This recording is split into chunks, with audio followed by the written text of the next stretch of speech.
और इस वक्त की बड़ी खबर आ रही है। मुंबई में होर्डिंग गिरने से 14 लोगों की मौत, अभी कई लोगों के फंसे होने की खबर है। बिल्कुल, होर्डिंग गिरने के केस में अब एफआईआर भी दर्ज कर ली गई है, जांच पड़ताल की जा रही है। बता दें आपको कि मृतकों को 5-5 लाख रुपए के मुआवजे का भी ऐलान कर दिया गया है। उधर वडाला में लिफ्ट गिरने से कई लोग घायल हुए हैं और कोताही करने वालों पर सख्त एक्शन का वादा किया है सीएम एकनाथ शिंदे ने। इस वक्त की बड़ी खबर आ रही है, मुंबई में तेज आंधी की वजह से होर्डिंग गिरा, 14 लोगों की मौत हो गई है, अभी भी कई लोगों के फंसे होने की खबर आ रही है। तो जो गाड़ियां यहाँ पर खड़ी हुई थी उसके अंदर लोग हो सकते हैं और गाड़ियों के ऊपर ये होर्डिंग गिरा। 14 लोगों की मौत की जानकारी मिली है अभी तक। आपको बता दें कि तेज आंधी की वजह से घाटकोपर में ये दर्दनाक हादसा हुआ। 86 से ज्यादा लोगों का रेस्क्यू अब तक किया जा चुका है, लेकिन अभी भी जो मलबा हटाने का कार्य है वो लगातार जारी है। होर्डिंग गिरने के केस में एफआईआर दर्ज कर ली गई है। मृतकों के लिए 5-5 लाख रुपए, उनके परिजनों के लिए मुआवजे का ऐलान किया गया है। वडाला में लिफ्ट गिरने से कई लोग घायल हुए हैं। आपको बता दें कि अचानक मौसम का मिजाज बदला और महाराष्ट्र की राजधानी मुंबई में हड़कंप मच गया। अचानक धूल भरी आंधी चली, जिसकी वजह से तबाही की तस्वीरें भी आई सामने। कहीं निर्माणाधीन पार्किंग धराशायी हो गई, जिसकी वजह से लगातार लोगों को परेशानियां आई हैं और उसको लेकर कोताही बरतने वालों पर एक्शन की बात सीएम एकनाथ शिंदे कहते हुए नजर आए।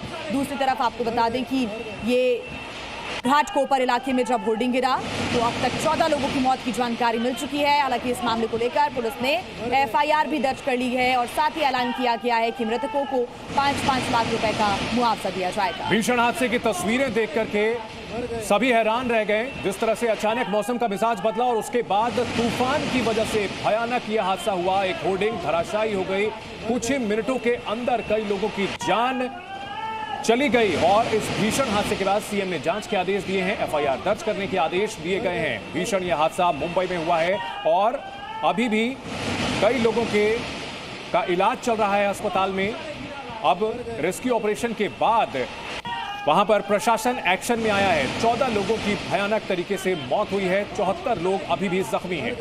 देखिए, मुख्यमंत्री एकनाथ शिंदे लगातार पूरे घटना पर नजर बनाए हुए हैं। बता दें कि एकनाथ शिंदे ने देर शाम जाकर घाटकोपर में होर्डिंग गिरने की जो घटना हुई, घटनास्थल पर जाकर स्थिति का जायजा भी लिया, बातचीत भी यहां पर की गई। जी मीडिया संवाददाता नीलेश शुक्ला हमारे साथ जुड़ चुके हैं। नीलेश, भयानक हादसा और भयानक हादसे में 14 लोगों की मौत, अब प्रशासन एक्शन में आया है। बड़ा सवाल यही है कि आखिरकार क्या नियम कानून के तहत ये होर्डिंग लगाई गई थी, ये अब सुनिश्चित करना होगा।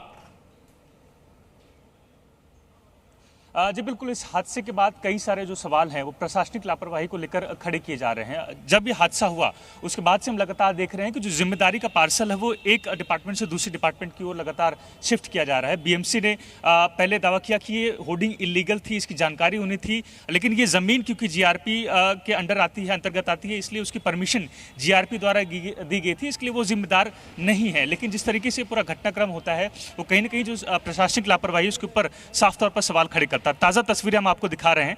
15 घंटे से अधिक का वक्त बीत चुका है इस पूरे हादसे को, लेकिन अभी भी कई लोगों के अंदर दबे होने की जो आशंका है वो लगातार जताई जा रही है। एनडीआरएफ की टीम हो, फायर ब्रिगेड की टीम हो, मुंबई पुलिस के जवान हो, लगातार इस पूरे रेस्क्यू ऑपरेशन में जुटे हुए हैं। अब तक इसमें से 88 लोगों को बाहर निकाला गया है, लेकिन आशंका जताई जा रही थी करीबन 100 के आसपास जो लोग हैं इसके भीतर हो सकते थे, इस मलबे के नीचे दबे हो सकते हैं। अब तक इस पूरे हादसे में 14 लोगों की मौत हुई है, लेकिन एनडीआरएफ द्वारा भी जानकारी दी गई कि उन्होंने कुछ लोगों को इस मलबे के नीचे लोकेट किया है। उन्हें रिलीफ करने के लिए जो रेस्क्यू ऑपरेशन वो लगातार अंजाम दिया जा रहा है। लेकिन जो सबसे बड़ी पेच इस पूरे हादसे में निकल कर आ रही है कि इसका जो मलबा है, जो क्लियर करने के लिए जो आमतौर पर कटर मशीन यूज की जाती है, उसका उपयोग नहीं हो पाना, क्योंकि ये एक पेट्रोल स्टेशन है, जो फ्लेमेबल लिक्विड्स हैं वो यहाँ पर होते हैं। ऐसे में जो मैनुअल कटिंग है वो की जा रही है और इसी के चलते जो इस पूरे रेस्क्यू ऑपरेशन में जो देरी है वो देखने मिली है। लेकिन जो स्थिति है वो अपने आप में तस्वीरें बयां करती है कि कितना खतरनाक या भीषण हादसा था। क्योंकि अगर मैं इसकी